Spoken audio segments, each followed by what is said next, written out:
اسلامی تاریخ میں کچھ ایسے انبیاء علیہ السلام کے واقعات ہیں جو انسانیت کے لیے تا قیامت نشان راہ ہے۔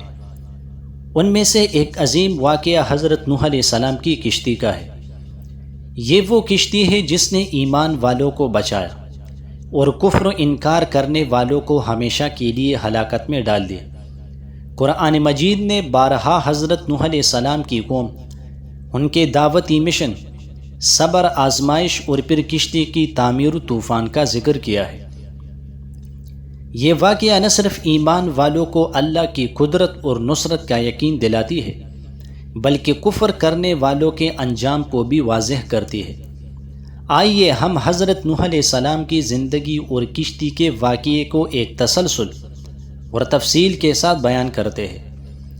حضرت نوح علیہ السلام کو اللہ تعالیٰ نے اس وقت نبی بنا کر بھیجا جب ان کی قوم گمراہی اور شرک میں ڈوب چکی تھی۔ وہ بتوں کی پوجا کرتے، اپنی خواہشات کے غلام تھے اور اللہ واحد کی عبادت کو بھول چکے تھے۔ ان کے بڑے بڑے بتوں کے نام ود، سواع، یغوث، یغوق اور نصر تھے۔ لوگ ان بتوں کے سامنے جھکتے، ان سے حاجت روائی مانگتے اور ان کے نام پر قربانیاں کرتے۔ حضرت نوح علیہ السلام نے انہیں توحید کی دعوت دی، فرمایا، اے میری قوم، اللہ کی عبادت کرو، اس کے سوا تمہارا کوئی معبود نہیں، میں تمہارے لیے ایک بڑے دن کے عذاب سے ڈرتا ہوں۔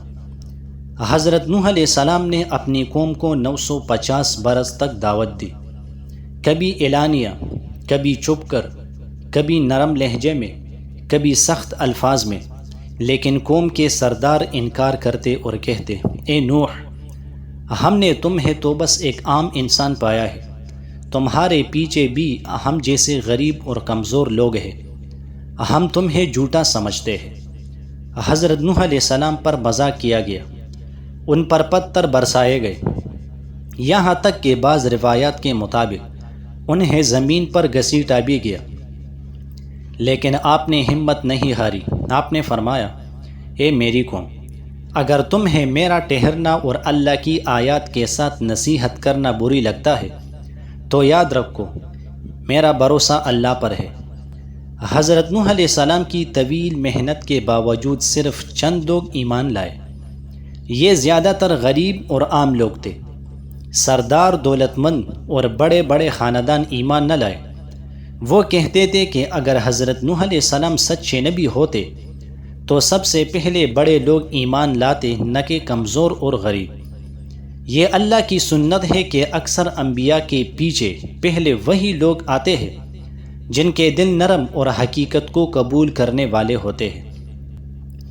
آخر کار جب قوم نے حق کو رد کر دیا اور حضرت نوح علیہ السلام کی دعوت کا مذاق اڑایا تو اللہ تعالیٰ نے وحی نازل کی، اے نوح، اب تمہاری قوم میں سے کوئی ایمان نہیں لائے گا سوائے ان کے جو پہلے ایمان لا چکے ہیں، لہٰذا ان کے اعمال پر غم نہ کرو اور ہماری نگرانی میں اور ہماری وحی کے مطابق ایک کشتی بناؤ۔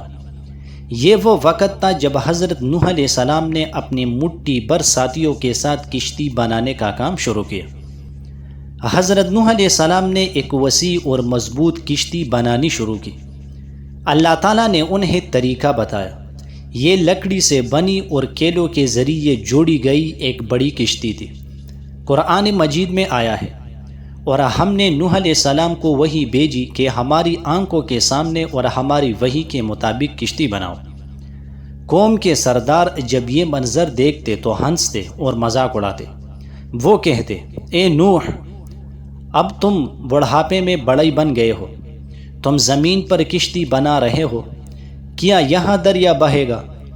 حضرت نوح علیہ السلام جواب دیتے، اب تم ہمارا مذاق اڑاؤ، وقت آئے گا جب ہم تمہارا مذاق اڑائیں گے۔ کشتی مکمل ہونے کے بعد اللہ تعالیٰ نے حضرت نوح علیہ السلام کو خبر دی کہ جب زمین سے پانی ابلنے لگے تو سمجھ لینا کہ ہمارا حکم آ گیا ہے۔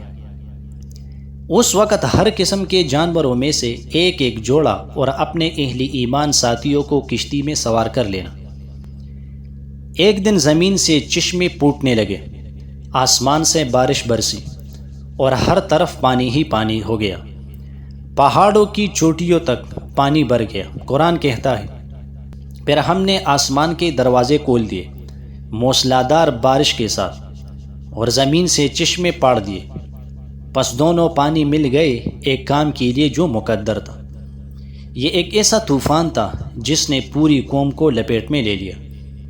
حضرت نوح علیہ السلام نے ایمان والوں اور جانوروں کو کشتی میں سوار کیا، کشتی پانی کی موجوں پر تیرنے لگی۔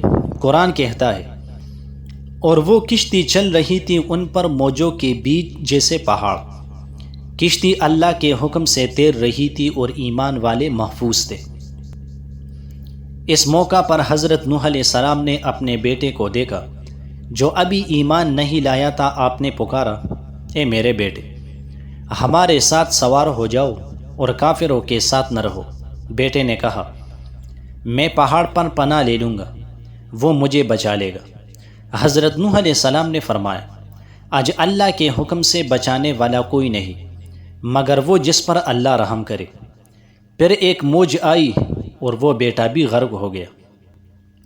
بالآخر جب پوری زمین پانی سے بھر گئی اور کافر غرق ہو گئے تو اللہ نے حکم دیا، اے زمین اپنا پانی نگل لے، اور اے آسمان تم جا۔ پانی کم ہو گیا، زمین خشک ہوئی اور کشتی جودی نامی پہاڑ پر ٹھہر گئی۔ حضرت نوح علیہ السلام نے اللہ کا شکر ادا کیا۔ یہ ایک نئی نسل کی ابتدا تھی۔ ایمان والے بچے، باقی سب ختم ہو گئے۔ اس کے بعد حضرت نوح علیہ السلام نے کئی سال مزید زندگی گزاری اور پھر اللہ کے حضور حاضر ہوئے۔ توحید کی دعوت سب سے بڑی حقیقت ہے۔ صبر اور استقامت انبیاء کی سنت ہے۔ کافروں کا انجام ہمیشہ ہلاکت ہے۔ ایمان والے بچا لیے جاتے ہیں چاہے تعداد کم ہو۔ اللہ کی قدرت سب سے بڑی ہے۔